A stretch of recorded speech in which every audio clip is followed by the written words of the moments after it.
Welcome to English 212A. This is Roland Finger. The reading this week focuses on Jonathan Winthrop's journal. It is a feast. And so, as you probably realized from reading Bradford's of Plymouth Plantation, the Puritans are very into religious symbolism.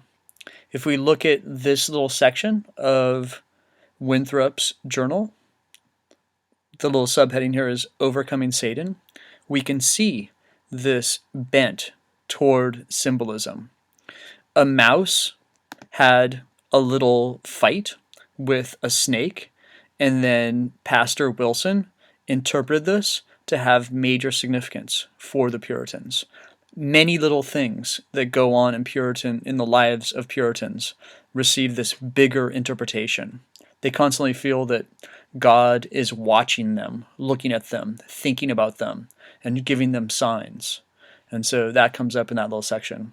Another little treat in here is the little bit on Roger Williams. And Roger Williams had some problems with the way that Puritans were acquiring land from natives, and he stood up for natives. And then in this part, a warrant for Roger Williams. It's interesting. The Puritan authorities go to get Roger Williams, and he's nowhere to be found. He absconds. He also had a long life afterwards too, but he had a lot of run-ins with the Puritan authorities. It's my dog barking in the background. Okay, and then another key player for this week is Anne Hutchinson. She questioned a lot of the power of ministers. She didn't really like they were preaching. She held meetings at her house to which many, many people would come, and the Puritan authorities considered her to be preaching, and they really didn't like this idea of a woman preaching.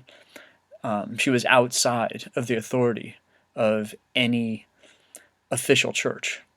So it's pretty interesting. Also, she was a midwife, and this doesn't get mentioned in the narrative we have, but this also was a reason that Puritan authorities were nervous about her.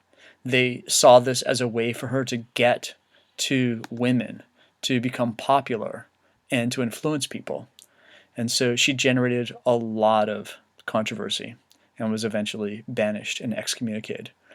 One of the interesting things, too, is John Cotton was her minister, and he was a very famous minister in the area.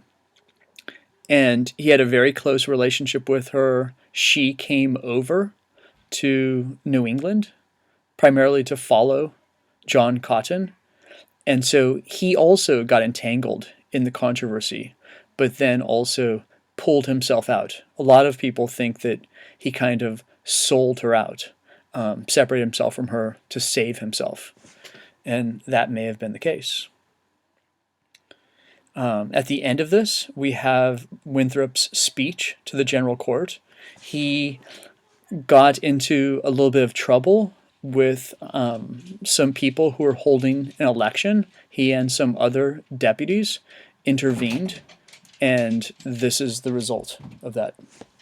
I'm signing off.